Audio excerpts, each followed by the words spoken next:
What up, y'all? I am your host, Young Smooth, and you are listening to Kicking It with Young Smooth, SMOOVE. That's me. Y'all better already know what's good. Y'all, I'm so excited to say it again. I have not said it in a year. Okay. Now, before y'all get into the shits, I will go over why it has taken entirely too long to come back. We will talk about that. We will touch on all of the things. But just as a reminder, I'm sending a reminder, Jay-Z reminder. You know what I'm saying? I'm sending out reminders. You can find me on YouTube, Spotify, YouTube Music, which is actually more so the Google Podcast than anything else, Apple Podcasts, Instagram, and X, originally known as Twitter. Thoughts on that? Let me tell you something. I don't want it to be. I really don't want it to be called X. I don't want it to be called X at all because I think that is just, it's disgusting. And I like it. No, let me tell y'all why I really think it's disgusting though.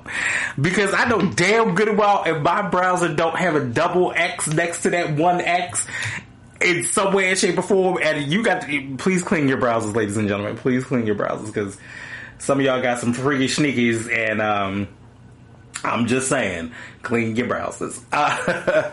So yeah, X is I don't know. Like it's always going to be Twitter to me. If you hear me still refer to it as Twitter, it's Twitter. I can't.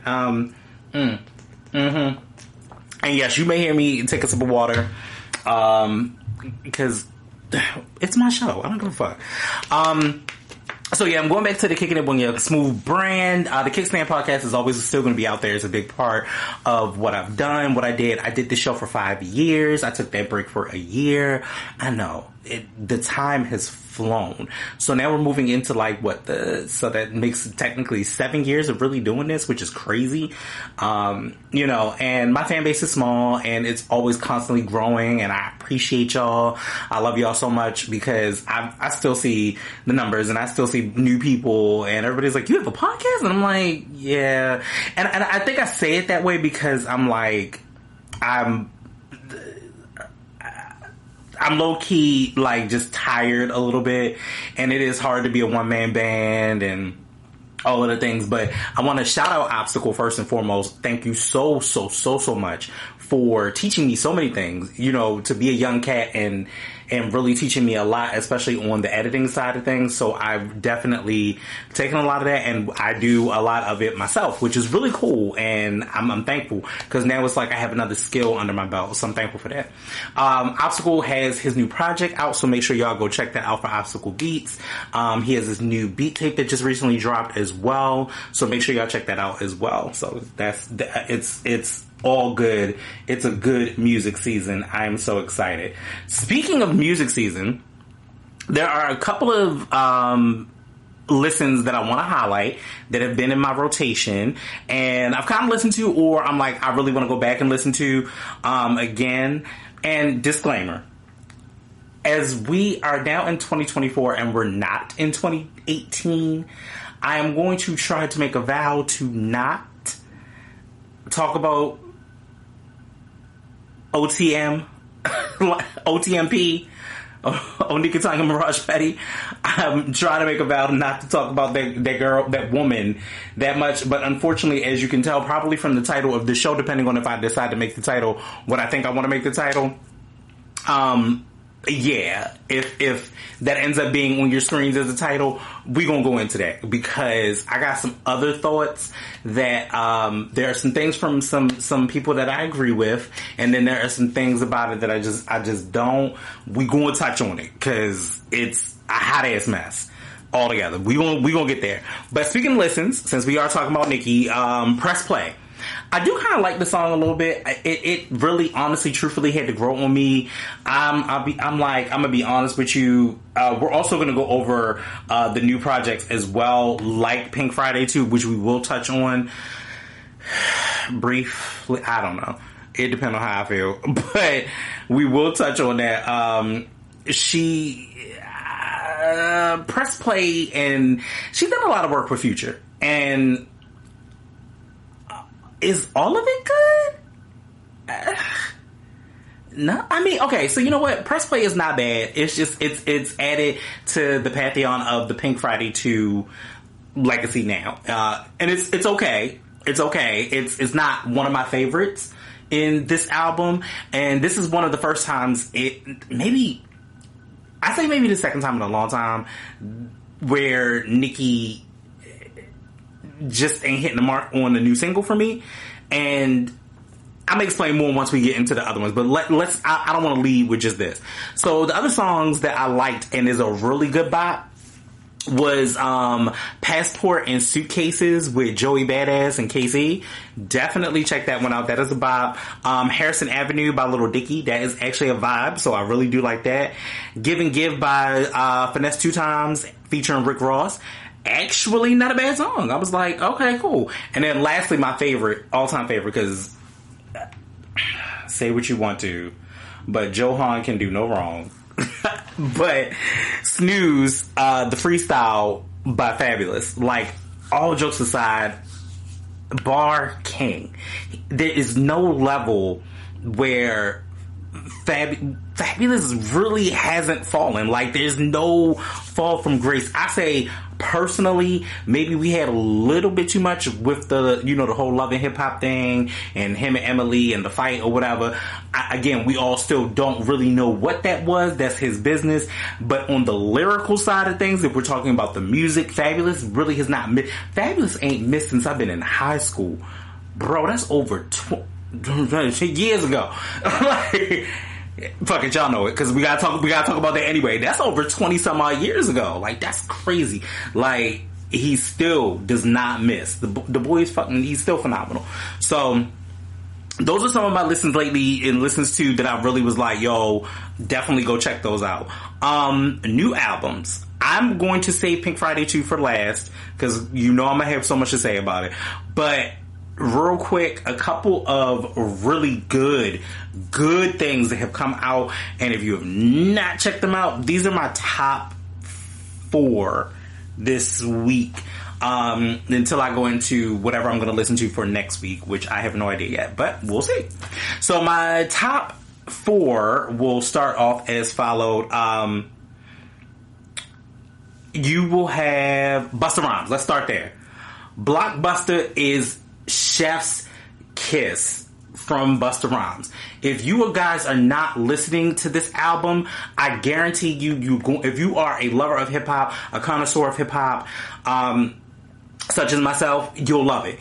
And not only that, a lot of it. Okay, so for me, this didn't give me Extinction Level Event, which I'm kind of grateful for, because we got an Extinction Level Event 2, about a year and a half ago. So we got an Extinction Level Event 2. So I'm like, alright, bet. This is cool. I love the God level that you were on, the SAR and all of that good stuff. I'm like, I see where you are, musically and sonically. I was great with that. This, for me, is like When Disaster Strikes all over again. Then just to, bring it full circle, his kids are on the album, and I'm like, yo, it's so good to see Busta in this different element and a little bit more vulnerable, a little bit more, just real. I also like the song with him and Big Tigger, which is kind of great because it's an interview, and Tigger skills ain't the most. Tigger ain't a lyrical god, let's be clear, but what I'm saying, he still held his own in the track. to make it sound like it was an interview, and it went well. And I feel like they worked really hard on that track, so it's really, really nice. And it's a great, like, really roundabout way to kind of like go over his career, his legacy. Honestly, and I've said this before, and I said this, and I'll say it again, and that's more politics than anything else. I am so confused on why Busta Rhymes has not won a Video Vanguard of the Year award. I'm sorry, the Michael Jackson Video Vanguard, because we're not going to continue to take Michael Jackson out of there. The Michael Jackson Video Vanguard Award from MTV. Like, y'all passing it, but this man has had hit after hit after hit. Oh, I did that. That was my knuckle, my bad. He's had hit after hit after hit. He's had visual after visual after visual. I mean, there's not a song that you can't name that you can't say that Busta has not body. There's not a song that you can't, a visual that you can't remember where you're just like, yo, what is this nigga? Yo, the nigga did fucking Coming to America with Put Your Hands Where My Eyes Can See. And like, that was already ahead of its time. You know what I'm saying to you? You did like a futuristic Terminator shit with the song with him and Janet Jackson talking about what's it gonna be. Like, you did some samurai shit. Like, it's theatrical. It's a lot. You guys are probably hearing my clothes go off right now, but you know what? As real as the Kickstand podcast has been and Kicking It With Young Smooth has been, you gonna hear some shit. So that is what it is. But yeah, I was like, this album is good. It is so good. My other favorite song off the album right now is Big Energy, and it has DaBaby and T-Pain. First of all, before I go into anything else, let me say this. T-Pain, rap legend. So relatable.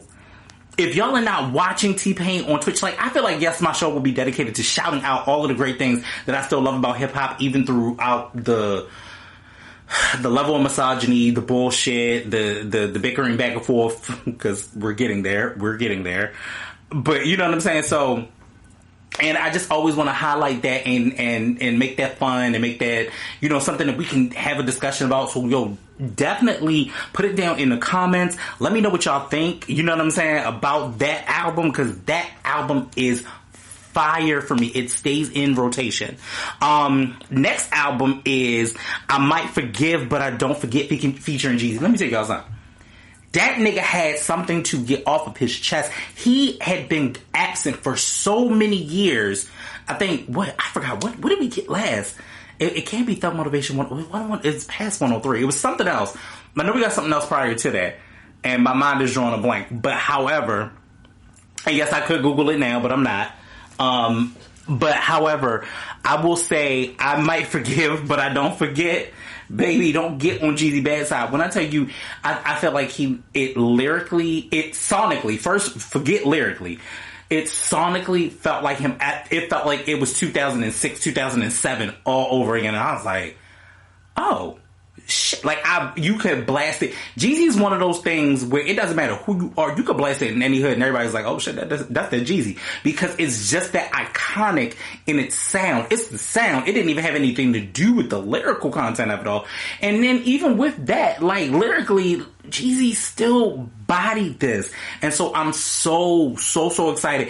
And here's the thing, critically, because y'all know me, if you've listened to the show, you know me, I will listen to the album in its full entirety, because absolutely used to call me this all the time. I'm a hip-hop crackhead. Like, I dissect the music, and I love music in general, and that's one of the main things that this podcast will definitely focus on, is my love for music. You'll probably hear me have hella energy about it, talking hella fast about it, because it's in my veins. It's everything that I've loved, you know, all my lifetime, and I can't, I feel very brown sugar in the way I'm about to say this, but I love is it brown sugar? Was it brown sugar or? No, it was Love and Basketball. Either way, same person, no matter.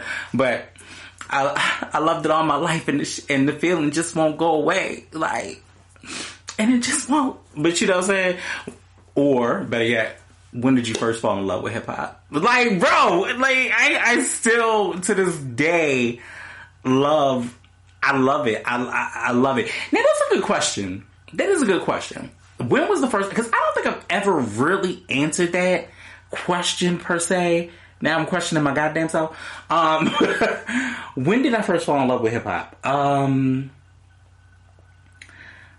I would have to say this. Before hip hop, before I just got into the realm of hip hop, I will say 100% I was an R&B head because my people listened to Luther Vandross, Whitney Houston, Michael Jackson, all of the greats at that time. I remember when I first was able to think about music in that way.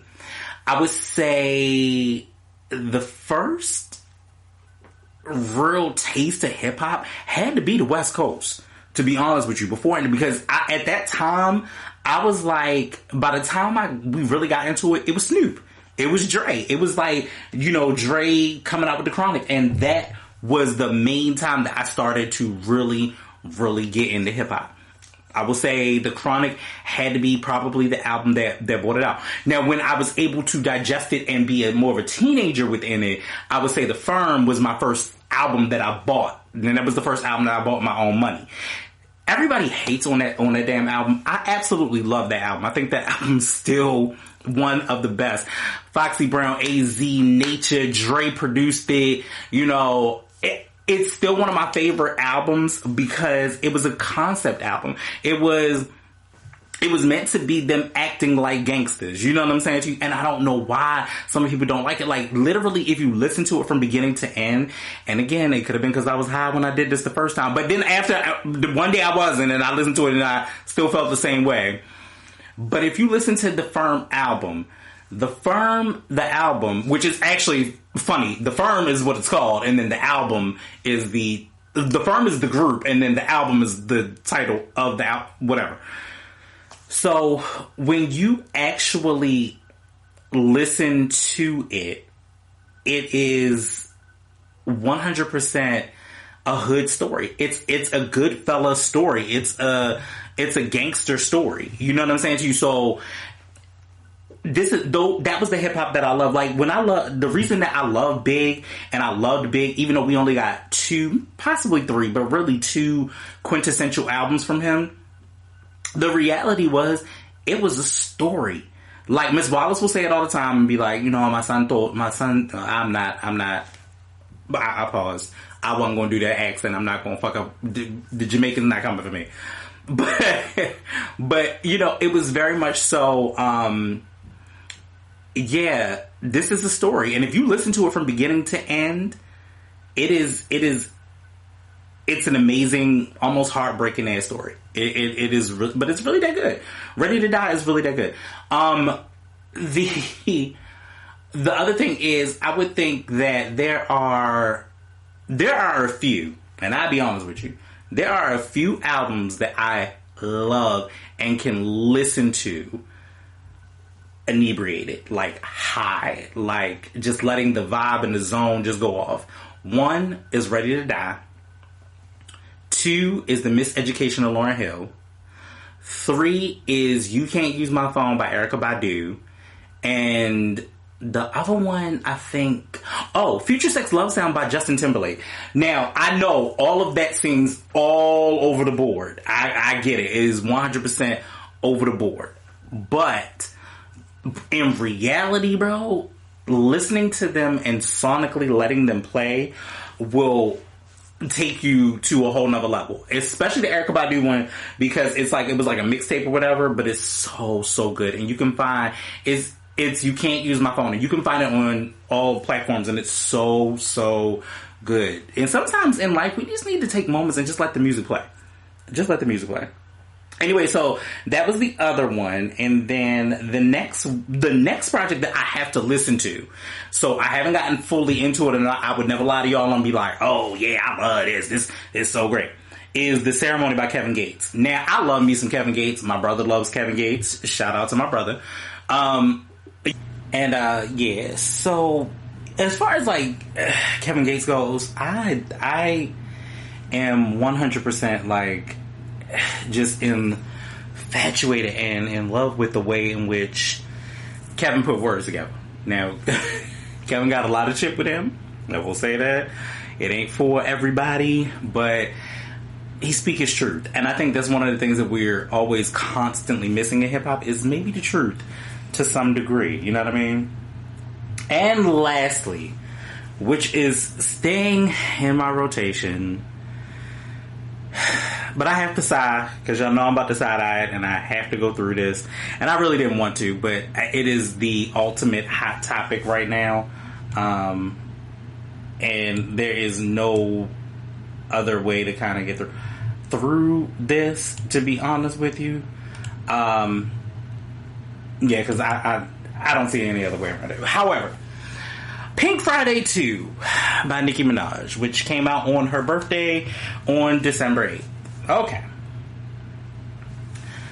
Let me be critical without being... I'm not trying to be condescending, okay? I understand that the Barbs will come for me, but we're going to touch on that, and I'm going to shut that down in a minute. However, let's talk about this album real quick. It ain't great. And I just want... I'm going to tell you that it's winning because the fan base is so phenomenally crazy. It's fucking insane. It is wild. The shit is wild. So that is one of the main reasons that it's winning. Do I feel like it's Nicki's best work to date? Absolutely not. Absolutely not. We've heard her spit harder. We've heard her go bar for bar with the greats. We've heard her demolish other motherfuckers. This ain't it. And I'm not just talking about this Bigfoot song, which we will get into, because that is what y'all here for. That is a lot. But for me, and I've said this, and I said this in 2018 when Queen came out. I said this in 2018. For me, Nicki's catalog ended for me with the Pink Print. I think that the Pink Print is probably one of the main Nicki Minaj albums that I can get through from beginning to end with no skips except for one song. So it's not a no skip, it's a one song skip. Which is Grand Piano. Barb's, I'm gonna fuck what y'all say. Grand Piano ain't hitting on what y'all thought Grand Piano was gonna be hitting on. It's just not. It is not. This particular album, for me, had a lot of singing, and I think it's one of those things where Nicki has to now do the press tours to kind of explain it a little bit. Like, if you listen to the very first song, Are You Gone Already? It kind of reminisces and sends me back to the Pink Print with All Things Go. There's something very emotional, a little personal. I love that. And then we get straight into like Barbie Dangerous and Fuck the Club Up. Cool, no problem. But somewhere along the lines, it gets a little muddy. Like, I don't know. I feel like the production on this wasn't of a caliber that we're used to with a Nicki Minaj. And that even goes for Queen. Now, gearing up for this particular album, I had to like go back. I went back and was on Apple Music. I was like, you know what? I'm gonna officially pay for Apple Music right now. Let me get into it. I really want to be able to go back to Queen Radio. Blah, blah, blah. I will say this, the Queen moments in Queen Radio made me realize what she was doing. She's just playing, she's just having some fun, she's out here, getting it, being silly, being goofy. It is what it is. And that's always been part of the brand, that's always been part of the personality, that's always been part of the bars. It's just Nicki Minaj. Somewhere along the line, it seems that you tell these girls to push their pen, but you're not pushing yours. I feel like it's clever every now and again, but I feel like it's lazy. Like, Fuck the Club Up, honestly, truth be told, had to grow. No, I ain't gonna say that. Fuck the Club Up was one of my favorites, but I think it was like Barbie Dangerous had to grow on me, even though it's an interpolation of Notorious Thugs. I was like, okay, cool, I love this. I love this. And I love the homage to Big Papa. And I'm like, alright, cool, I fuck with it. But it wasn't one of my favorites. Fuck the Club Up hit me because it gave me, oh, Nicki, when you get to high heels on my tippies, Dolce and Gabbana, that's on my titties. You know what I'm saying? Like, I'm like, okay, this is that quirky Nicki thing. I was like, maybe we'll get there. And, we'd already previewed Big Difference, so I'm like, yeah, you giving them that bar energy, it's gonna be barred up. This album is not that, and it's just like a lot of musical it's a lot of singing, and I personally don't hate the album, but I don't. It's one of those albums where I'm gonna have to sit and digest for a minute. Now, I would like to say to the Barbs, okay, don't come for me, because I'm gonna have some opinions in a minute that y'all not gonna like, and it just is what the fuck it is. You can love an artist and critique an artist fairly, and why is it that it's always a critique with her? She put shit out there. It is here for me to critique. Now, Barbs will sit back and be like, but you ain't a Barb, you ain't a Barb.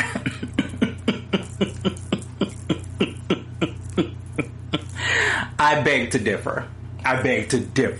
Let me be motherfucking clear. Okay, let me fix my motherfucking shit while I'm sitting in my motherfucking Jeep. No, I'm not. But let me be clear, Barbs. Y'all ain't gotta come for people. It's unnecessary. It is unnecessary. It is petty. What do y'all do for a living? Because I got questions. I have questions. It is very unhinged. It's all of these things, and it's just weird. It's like weird as fuck. It is a cult, and you're like, what the hell? And then everybody's like backing down. Fuck you, fuck ass niggas. I don't fuck about none of that shit. Like, I'm a Barb through and through, and why am I? I'm a Barb in name of the rap. If I want to say why I'm a Barb, to be a grown ass man and love it, I love this woman because this woman came out at a time where female hip hop was low, and everybody be like, well, why you like female hip hop more than you like male hip hop? Let me tell you why. Thanks, glad you asked. Let's have a seat and let me explain why.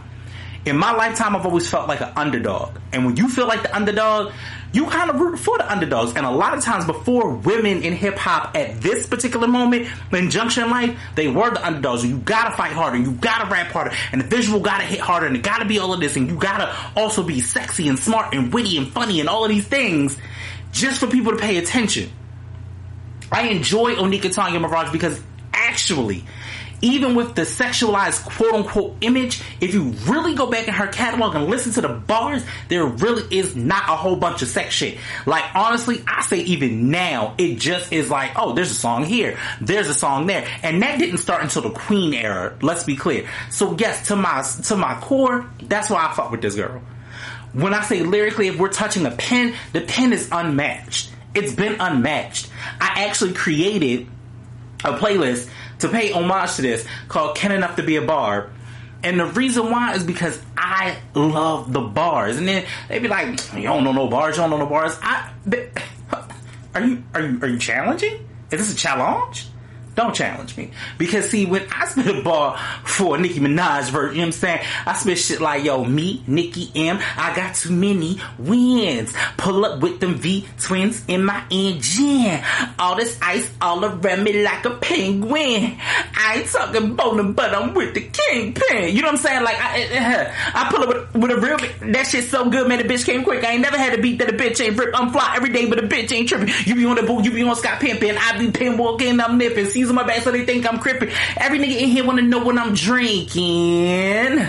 Mix Moscato, niggas. I keep a pillow with me just because I'm tired of niggas. See, I can't get the rest of that. Fuck that. You know what I'm saying? But that's the kind of Barb that I am. I am that motherfucker, ain't yelling cut when it's shooting time. Sign up, it's recruiting time. Big wigs with a suit and tie, the big things got suicide. Fuck wrong with you hoe niggas, don't do coke, I don't blow niggas. I don't tell niggas, I show niggas, and it's never less than like 4 niggas. 4 wings and some french fries, hot sauce and ketchup, nigga. Like, I'm that kind of Barb. You understand what I'm saying to you? Like, I don't even know why you girls bother at this point. Like, give it up. It's me. I'm that kind of Barb. And I had to show y'all. Like, that's a love and appreciation for that art. Like, I love what that girl has done and what the lane that she has created. Now, saying all of that to say, sometimes you can love somebody a lot and admire them and love what they do, and bitch, they just be wrong, or they just players fuck up sometimes. So they just do. So, like, for me, I hate that this is literally history repeating itself. what I want for Nicki, and I'm taking a pause because it's not a level of fear of the Barbs, because that's not the point. I'm taking the pauses because I want Nicki to understand that this ain't Queen Tings. This is not Queen Tings. Actually, Megan is playing your game just as well, if not better, in this moment than you played. You played this shit and you did this shit when Remy came for you. And you played the exact same game that Megan is playing now. You said nothing and allowed them to be on the charts. Why are you having Twitter conversations for fucking days and then putting out a diss, and it was so mediocre? Now, did it hit? Yes. Was it a diss? Yes. Was it a battle kind of situation? Absolutely. For the first time ever, because honestly, truth be told, Nicki, you did the most subliminal shit. Like, if y'all look at No Frauds and like changed it, and not necessarily regretting your tears, because regretting your tears just seemed to just be an extra one. But when that three like single kind of package all came out all at one time, and you're doing all of this against Remy, we're like, okay, this is not exactly what we thought you would do, but okay, cool. It still works, and most of the bars were very subliminal. Now that you're just it for me. This is for me, and I don't care what nobody say. It feels like Roman also had writer's block. So as much as Nicki talk about she got writer's block, Roman came out the camp and was like, bro, I don't know what you want me to really say about this bit right here, but I'm gonna do just enough to get it out. It really honestly feels like Roman just is stalling, and it's just stalling. And it's just not, you shouldn't put out something for the sake of putting something out. If we waited, and not only that, if we waited 4, 5, 6 years, if we waited 4 or 5 years for Pink Friday 2, you decided to put this disc out in like 24 hours. What is the point? You've been so guarded and protected about your brand for so long. But what is the point? Speaking of which, let's go into the brand. Barb's, what I don't like and what I will not condone is the malicious bullshit that y'all do. That shit is unnecessary and it's unreal. I want Nicki to stop acting like you don't weaponize them, because you do. And when I say weaponize them, you weaponize the crazy ones because they go up for your antics, and that shit is unacceptable. As an adult, take accountability for the shit that you do. Nicki say shit, and it becomes harder and harder to continuously be a fan when you ain't doing shit. You're not doing shit that would be queen shit. It's not. You and furthermore, blanket ass statement that the Barbs are going to fucking hate. Your leader, our leader, because bitch, I'm here. Our leader tells you to go and step your cookies up, but you're still with a man that ain't being a real man. Here's why. Let me explain why. I've been a husband for over almost 20 years now. And there has got to be a point where I have recognized in my marriage, we are brand. We are business. We won together. The brand had already been Nicki Minaj before Kenneth Petty ever stepped foot in the building. The issue that I'm seeing within that is that as a husband, fuck the celebrity, fuck the fame. As a husband, as the petty brand, you're not saying to your wife, yo, this too much. But Nicki got so much balls and dick out this bitch that you talk about how much I submit to my man. No, you don't. You not as far, because if you really were, 9 times out of 10, if he said yo, saying to you, it's like you don't have. It feels like he doesn't have her best interest at heart. No. So I see what I'm saying. Doesn't have her. It feels like he doesn't have her best interest. God, this is gonna be a thing. No. So I see what I'm saying. So it feels like he doesn't have her best interest. At heart. And it does feel like she's just spiraling. You know, you sat up on live and you made fun of this girl and this, that, and the third. And here's the thing. The girl took a page out of your book, said one line, and that line got you hyped because you don't like the girl. You don't like the girl. You haven't liked the girl since the hot girl summer situation. So you don't like her. And I'm going to say her name. You don't like Meg. Like, you know, you worried about her body count on who she fucked and this, that, and the third.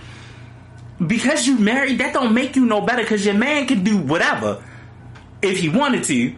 If that's his ulterior motive, you know what I'm saying to you? Because here's the thing: the second that any nigga step outside the door, any bitch step outside the door, they gonna be who they are, whether it's their representative or whatever. But at the end of the day, I'm so touched on the fact that you have as a grown man and as a husband myself, that you don't have a man in your corner that's telling you this too much. But nobody can tell you shit because you're Nicki Minaj. Because it's so up there. But what about Onika? Then you shove this nigga down our throats. And low key, high key, for real. What the fuck do this nigga do? What do this nigga do? I'm giving you all my Baltimore. What do this nigga do? What exactly is it that he does for a living? Period. You can't even take this nigga nowhere. And again, this is not shade. This is not a diss. This is if I was talking to my real sis. If I was talking to my sister, I would literally say, what do this nigga do for you? What do he provide for you? What did he bring to the table? You have always been on Nicki Tanya Mirage before Kevin Petty came into the picture. And the reason why I think I'm so passionate and mad about that is because this look very Mary J. Blige-ish. This look very Mary J. Blige-ish to me. You feel what I'm saying to you? Like when the moment that it don't work, if shit don't work out or the nigga do something stupid, the first thing he gonna ask for is alimony. That's the first thing he's gonna ask for. And you giving the girls ammunition, but you telling the Barbs to step their cookies up, but your actions ain't leading with that. That don't make no sense. That's the shit that I'm like, I have to take a pause on Nicki for. You know what I'm saying? And this may just be my opinion. This just may just be how I feel in the moment. Don't get it twisted. I may turn around and she might come out with 5, 6, 7, 8 songs, and I'll be like, "Ooh, that bitch body." Never mind, her pin good, and I do. And it would not stop me. It's not going to stop me from bumping her music. It's not going to stop me from. And I feel like the Barbs feel like they have to like those type of Barbs. Like they have to hold on so tight and they gotta like, oh my God, you gonna love Nicki? No, everybody not gonna love Nicki. And I've been in rooms where they ain't love Nicki, but I've broken down lyrics and bars and been like, nah, this bitch talking about this. Like, this is this. So, you know, we all go hard for it, but this is a cult following. And then y'all got the audacity as a cult following to sit up in this bitch and really try to shift the conversation and bully other motherfuckers. Why y'all niggas calling Erykah Badu? What is going on? So when I tell y'all that the last couple of days in this Nicki Minaj Pink Print saga, Meg Thee Stallion with all the snakes. Also, Megana, stop with all the snakes. The snakes and the symbolism. I want us to understand something, and I'm saying this from the depths of my soul. We have to be vigilant and careful about the imagery that we put out there, because not only is it corrupting your mind, it definitely will corrupt your soul. So, you know, and you have to be really vigilant about the images that you consume, because sometimes you just have to say, hey, you know what? I need a break from this. I need to, you know, take a moment and take a step back and say, okay, this ain't really for me. Just like, for instance, with Meg and all of the just the snake imagery. Like, for me, that's the shit that kind of is pushing it. It's not that it it has a meaning behind it. It does. It 100% does, and she said it, and I get it. But again, the imagery will not stop from it being subconsciously in your mind that it's something demonic, this, that, and the third. I'm not on my high horse or my conspiracy theory about that, but I'm just saying in general, like, it is very, very be mindful of the things that you do. Be mindful of the things you do and the actions that you do, because they do come back to your soul and can come back to you tenfold. Like, I'll give you an example that's completely off of music. When I went into my food journey of trying to find what works for me, what doesn't, trying to at least keep, my health good and this, that, and the third. Even with eating out a lot, which really can take a toll on your body. I learned one thing that I really feel spiritually is that the interaction with the people that you have around you, and especially the people that are making your food, preparing your food, can brighten the meal experience. So I'll give you an example like this. I was in Cordoba's one day, and I was so super hype to get my food. I was like, bitch, I'm hungry, I'm out here. But I be dancing, I be chilling, and I'm laughing. And I'm laughing at every spoonful that they put into my food. I'm like, thank you, yeah, that's right, loaded up with the sour cream, da-da-da-da, all of the things. I'm making the person behind the counter laugh. Me and the girl are having a good exchange. I never noticed that the manager, who I'm cool with, you know what I'm saying to you, because I've been into that Cordoba a while. He's been working there for quite a while. And so the manager is sitting out there and he's having an issue with a customer. Like, she's just rude, she belligerent, she like, fucking give my money back, whatever happened. I don't know that, because what I'm doing right now, I'm purposefully making sure that this young lady right here have a jovial, and with us laughing and being jovial, then so yeah, and like with us laughing and being jovial, it was one of those things where it's the energy, you know what I'm saying? So it's the energy that will continuously be a thing, you know what I mean? It's one of those things where you're like, okay, cool, I get it, I understand, where we are in this moment, and it will always continue to be able to nourish your body, because you're feeding off and giving that good energy. But like I said, like, the manager was already having a whole issue with someone else, and lo and behold, he saw me. He's always seen me all the time. He actually gave me my food for free, and I was ready to pay for my food, but he was like, I love the way that your energy was, and I appreciated it because we needed it in that moment. And I was like, what? Okay. So that works, that works out pretty well. So, but yeah, so, I said all of this to say, like, Barb's, just, the energy that you put out is what you will receive back. It's just law. So yeah, I really go hard as far as the husband thing, because being a husband, it's a job. It's a job if it's done well, if it's done correctly, if you're standing by your woman, if you're allowing your woman to be your woman, you can stand by your woman and be a good man. You know what I'm saying? Don't let's and not to go off on too much more of a tangent. One of the reasons that I had to like really stop this is because and stop doing this podcast for a minute.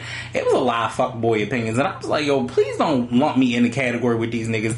These niggas is petty and beneath me, and I don't have time for it. I don't. I really don't. But let's get into, so, those are my thoughts on Nicki. I'm not really going too much further in it because I don't have the patience.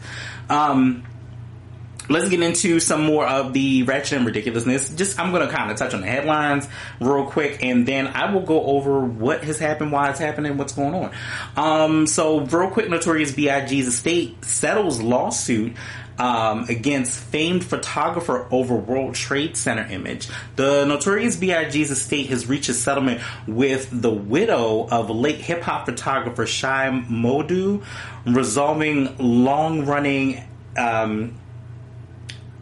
I really can't read right now at this point. That's a horrible long-running litigation. I really couldn't say the word. I saw the word in my head and just couldn't say the word at the moment. Fucking hilarious. Over merch bearing Maudu's famed image of the late rapper standing in front of the World Trade Center. Biggie's estate sued in 2019, claiming Madu had illegally authorized the use of his 1996 photograph of the rapper, real name Christopher Wallace, on commercial products like skateboards and shower curtains. Kind of actually really grateful that they kind of reached a settlement with this. I had heard about this case for a little while now, and I know for a fact that they had actually stopped putting like the World Trade Center one behind Biggie's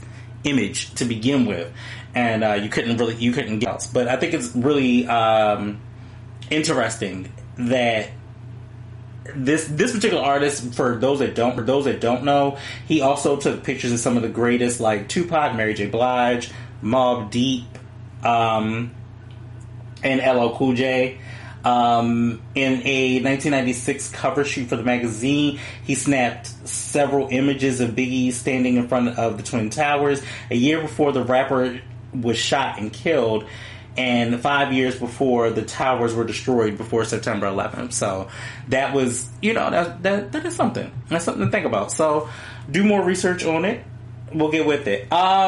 Next in Ratchet and Ridiculous. Yes, I'm speeding through these because I'm just like, let me be honest. Another big thing. I don't give a shit about none of these people's lives, but if I have an opinion on it, I have an opinion on it. If I don't, I don't. It is what it is. Okay, Tory Hart denies having beef with Kevin Hart as known Cat and has known Cat Williams for years. Okay, so if you've been living under a rock, you know about the whole Club Shay Shay shit, which shook the table. Okay, let me tell you something. 2024 is about people telling the truth and the whole truth and nothing but the truth. Cat Williams shook the table. But what I will say, what I have noticed about this Cat Williams situation is that Cat, like anyone else, he's such a good speaker that you're so captivated. Like, I'm captivated. I have devoted almost 6 hours of my life to this goddamn podcast, because I watched it at least twice. The first couple of times I was very much so like, oh Lord. Oh, like the first 33, would I tell y'all the first 33 minutes? The first 33 minutes ain't nothing nice. I was like, it was the only time I had literally felt awkward. I was like, yeah, this is a thing. This is a thing. So I don't believe that Tory Hart is doing this. Actually, had been for or to Kevin. If anybody had actually followed her story and knows that Tori actually had been doing comedy like a little bit before, like almost a little bit before Kevin, but like kind of pushed it aside once she got pregnant, and Kevin was trying to come to the limelight. Like, that's been in his story for quite a while. I don't think that it is malicious. I also do believe that she does know Cat Williams, and she's known Cat Williams for quite a while. So, shout out to Tori. I think that it's going to be an interesting tour, but it is going to be interesting to see what she says and what her material is going to be. And she, like she said, she's been doing stages for a while, so hell, the controversy is going to sell. I'm going to skip that particular one. I don't give a shit. Oh, let's go into this last story here, because this don't make no damn sense. I might have to read this one. A woman who raised $42,000 on GoFundMe over perpetrated brick attack turns herself in after being charged with theft. A woman has turned herself in after being charged with theft by deception of claiming she had been attacked by a man with a brick and started a GoFundMe. Okay, so not going to read all of that, not going to get into all of that, but what I will say is this: if you've been living under a rock, that's Brick Girl. I knew from the instant that ain't it. I've seen niggas get hit with bricks. That ain't what that looked like. And what her face looked like originally looked like, honestly, truth be told, it looked like it was an allergic reaction. And it probably was an allergic reaction to the motherfucking Pooh Shiesty mask that she had on prior to that day. Now, was that boy wrong for hitting her with a water bottle? Absolutely, because apparently that's what it was. But you can't, aggressors can't keep claiming victim every time you get aggressed. You get aggressed back on, if that makes sense. Like, yo, you can't continuously sit back in this bitch and be like, oh, well, this motherfucker hit me and ain't nobody. Yeah, him hitting you was wrong. You escalating that to it being a brick, a little bit much, because now you're trying to figure out to have sympathy points. Like, it was completely wrong for that man to put his hands on you. He should never have put his hands on you. But we don't know the context in which that happened. Now, the GoFundMe situation, I don't know if I 100% agree with it, because from what I've heard from the GoFundMe situation is that she scammed the money. But allegedly, she never took the money for this GoFundMe at all. So what was the intent to steal? Because she never took it. They set it up for her, but it doesn't mean that she necessarily took the money. I don't know. This story is a little sticky and it's a little crazy. And my main point, and my point for bringing this up, is that what I want us to really think about for real, is that we have to stop having a level of division, and that means as black people. I know y'all like, what the fuck? We have to stop having a level of division. The biggest thing that I used to say, and I used to say this shit all the time, every person in every relationship just needs the need to feel needed. Damn, I haven't said that shit in so long, and I mean that shit from the bottom of my heart. And I'm gonna say it again. Every person in a relationship just needs the need to feel needed. I need you to know that I need you, and I need you to know that you need me. You know what I'm saying? Like, so everybody needs that need. Somewhere along the line, we've gotten to this point where that no longer matters. That's not a thing. That's not realistic. That doesn't equate. I'm worried about the money. I need the bag. What does the bag get you if you have no one to share the fucking bag with? Oh, well, I worked so hard for everything. Yeah, you worked so hard for everything, but you wanted someone with you. And now that you have someone with you, what are we saying? Like, why are we not nurturing relationships? I ain't saying let me tell you something. Every relationship ain't gonna be the relationship that's gonna be the relationship that's gonna work. It just ain't. And some of us have to go through the bumps and the bruises in order for us to get to those points. You know what I'm saying to you? Everybody's mindset is not the same. Men, teach your sons that rejection is a real thing. Women, teach your daughters. Please teach your daughters this. That your pussy ain't a pot of gold. Now, you might be sitting on the gold mine, but it ain't necessarily a pot of gold, because everybody half of the population got one. We can't get so involved in ourselves that we don't need each other. And that will be controversial. Someone will say something in the comments, and it just is what it is. And that's fine. You can have an opinion about that. But I do believe we need the need to feel needed. If you don't make a man feel needed, why is he with you? If you ain't making your woman feel needed, why is she with you? You know what I'm saying to you? Y'all ain't even get to that point. You worried about fucking. Y'all worried about fucking. And the horrible part about it is this.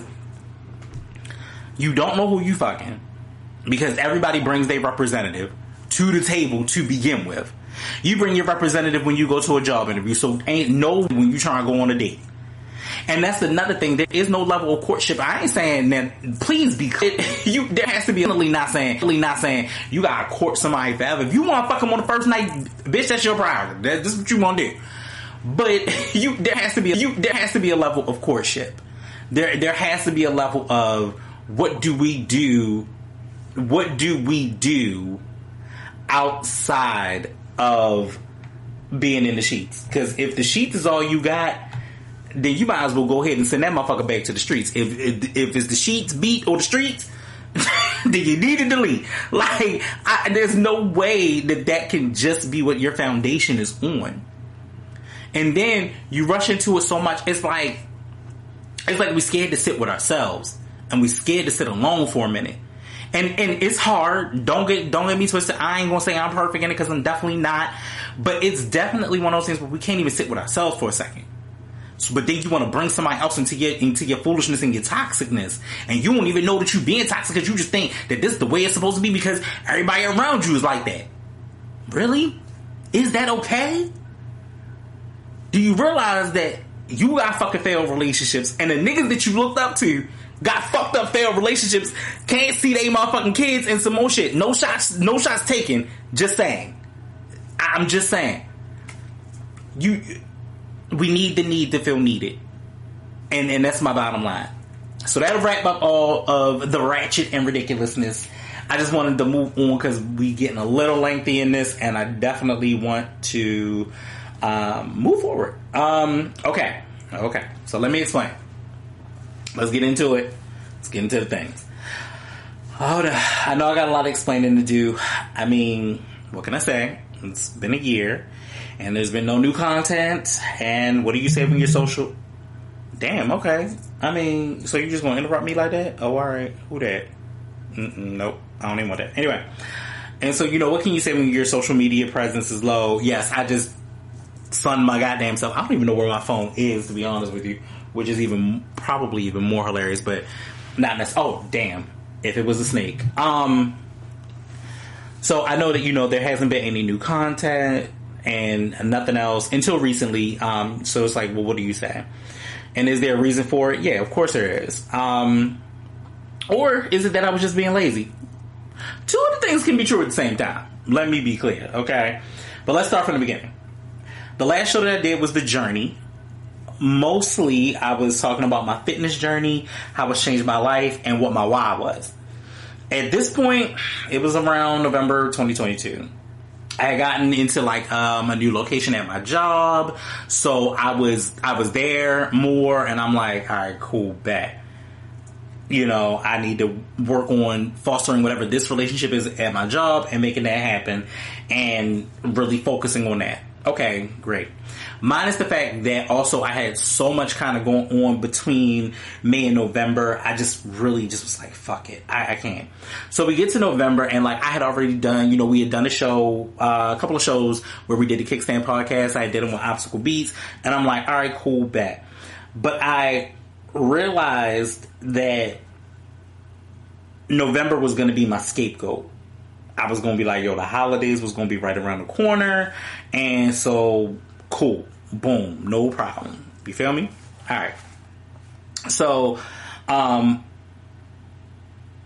had a thought, and I really wanted to hold on to doing the show. I really wanted it to feel like the old Kickstand podcast, but with a new twist. And I felt like maybe I just didn't want things to change. But that's not realistic. And I know that. And so I was like, you know what? It's fine. I knew that eventually that my co-host was going to have to spread his wings and fly. And now he is, he's always been an amazing producer and is still doing his thing out here. And I'm so freaking proud of him. So, and I won't even cuss on that because I am very, very proud of that boy. So a part of me felt like while he was taking over the world, that I would just never take over the world. I would never make my mark on the world. I would just be stuck in one place. And being a 40-year-old man with no kids and everyone looking at you sideways, there is one thing that I will say. My cousin really put something into perspective for me. She said maybe, but just maybe, it was also part of God's divine plan for me not to. So that way I was able to minister to those that didn't have fathers via the lessons that I learned from mine and even the mistakes that he's made, which is fine. Looking at it from that perspective really actually gave me some light and shed some light at the end of the tunnel for me. So it made me think a little bit. And if I had one thing that I loved outside of my wife, it was actually doing the show. It feels like it gives me a sense of purpose. It gives me a sense of pride. It makes me happy, and it's made me whole. And I remember doing this with guests and being like, yo, I would say the one thing I would say to Obstacle every single time that we did a show, I was like, yo, this is the best show ever. This is the best show ever. He was like, oh, you say that all the time. And I really meant it because I would have fun, and I really did all of these things and got so many things together. Now, from talking about pop culture, to keeping it strictly hip hop. Shout out to 88.9. That's if you know, you know. And just how I'm feeling from day to day. That's what I want the show to represent. You know, it doesn't always have to be that, and it'll change throughout the time. It will. However, somewhere along the line, it all became overwhelming. From coming up with the topics to watching other shows and interviews, trying to get a good perspective on whatever my opinion would be, from scheduling the guests to trying to always have a show out around the same time, trying to build a fan base on socials. Oh, don't forget about the pandemic hitting, shifting it from virtual and deciding on how to bring this to YouTube. Not to mention, I had to learn how to edit. Shout out to Obstacle once again for pushing me in that way. And worst of all, we have computer crashes and load up issues. Now, this is not for the weak. This all would have been too much. Too goddamn much. Oh, and did I also forget to mention, I was also working and still am working a full-time job. And at this point, I was just burnt out. So I decided to take a moment for myself. I knew that in November, the holidays were going to come and I could run it up. And at this point, I had already pretty much had my exit strategy planned. I had already been working out pretty heavily and wanted to kind of focus into that. Also, I had created my nasty workout playlist. Side note, the playlist has gotten me through many a goddamn workout. I have said that on the journey. It has 500 plus songs and 11K views on YouTube Music, so make sure y'all check that out. So then we get to December of like 2022, and I realized something was about to shift. I was about to hit the big 4-0. And with 40 comes a lot of changes. First off, your fuck it level becomes extremely high. It is ridiculously high. It is, I don't give a shit. I used to give a fuck, and I give zero fucks at this particular point. All the things that used to really bother me kind of just went to the wayside a little bit. You know, they're still there, and there always are going to be levels of, you know, your own insecurities or whatever. All of that shit is still going to be there. But on some real shit, I am in my 40s, but I'm like, yo, fuck it. The other thing that happens in your 40s is there's a lot of wake up to pain. I don't give a fuck how much. I don't know. I can't speak for everybody's body, but I can speak for mine. Where I woke up and there were just a whole bunch of things. Also, let me just say this too as well. Black men, get your shit checked out. I am so blessed that I ended up walking away thus far in my 40s, at least with, I know my blood type. I didn't have anything, you know, really outrageous wrong. My cholesterol might have been a little bit higher. I can work on that. I'm doing all the things to kind of make me better and really get into it. My energy has been better. We're going to talk about the Rise Coffee in a minute because that is a whole thing as well. So anyway, in that 6-month time frame, I planned my birthday party. I planned my birthday party from beginning to end, and I was like, wait a minute. You really did that. Now, that shit drained the shit out of me, and I will never do it again.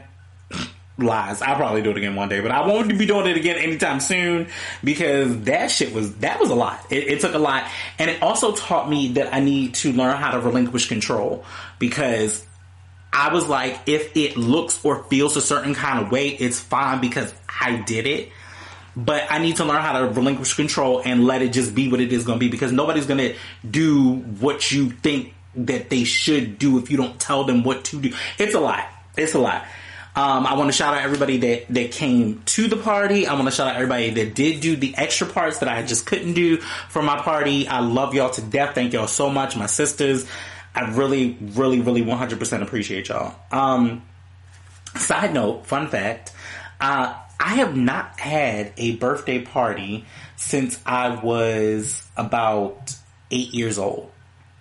And I was like, damn, it is about time for me. Literally is. So I was like, okay, Bet. It is time for, like, okay, bet. It is time for me to celebrate me.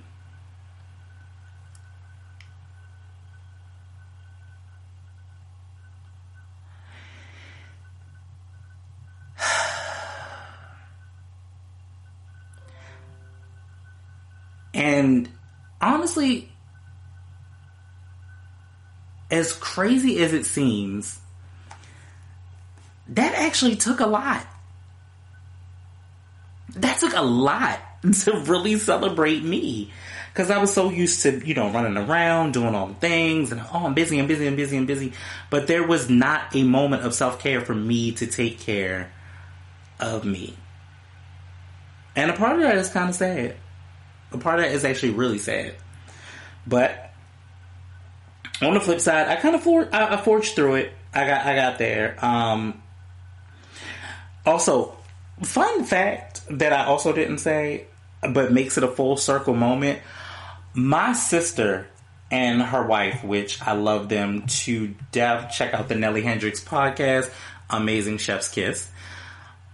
My sister was there for my 8th birthday, and that was the last birthday party that I remember. I think it was like at Discovery Zone or whatever. And again, if you that type of baby, you know what we talking about.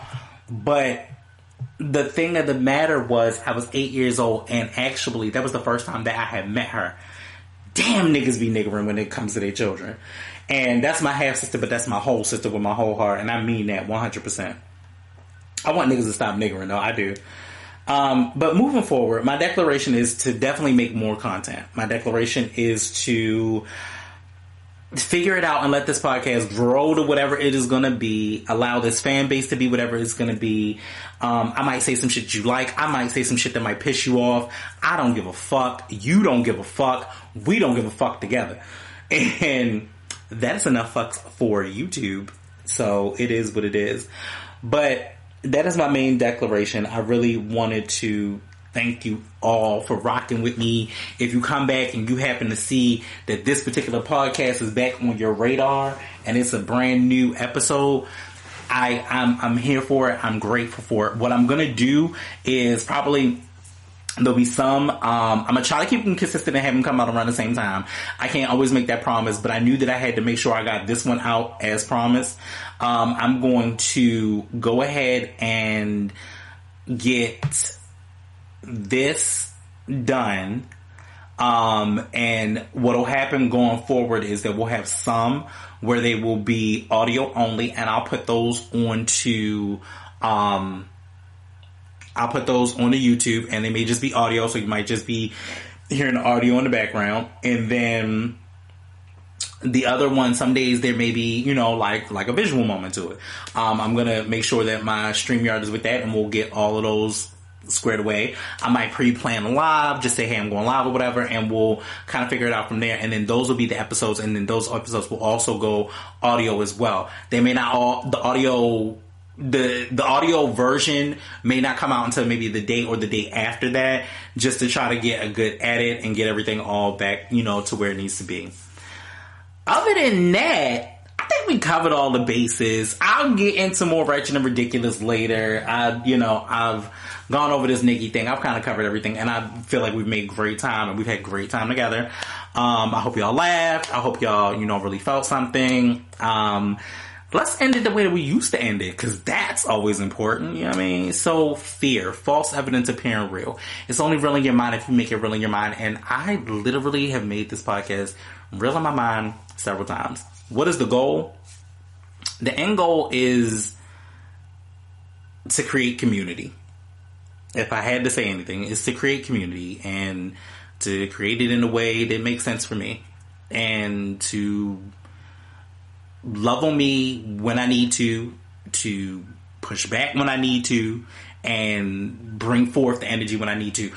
And, we'll go from there. So I 100% appreciate y'all for listening. It's not always gonna be this fucking mushy, but y'all know me. Y'all know me. There is ups and downs and rounds on this. If anything sounds a little clippy or chopped, I'm gonna figure it out. So I do apologize in advance because I'm seeing some things where I'm just like, I just want to be, but I just want to be real and transparent with y'all. I don't want to continue to be like, oh my God, everything perfect. It's all good. Nah, I did that shit for like years, bro. And I'm not saying that what I've done before wasn't fucking fabulous and phenomenal. However, like, I'm tired of always trying to keep the veil up and be like everything good. Sometimes this shit ain't. So, fuck it. It is what it is. Y'all know where y'all can find me, but make sure that y'all like, share, and subscribe for my YouTube channel, which is also by the same name, Kicking It With Young Smooth Podcast. Y'all already know what it is. I'm probably going to start trying to reach out to the guests, of course, as well. Some that we've known, some that we haven't. You know, and just, like I said, just kind of bring it as a love atmosphere thing. I ain't for the drama. I'm not a drama channel. I'm not a drama podcast.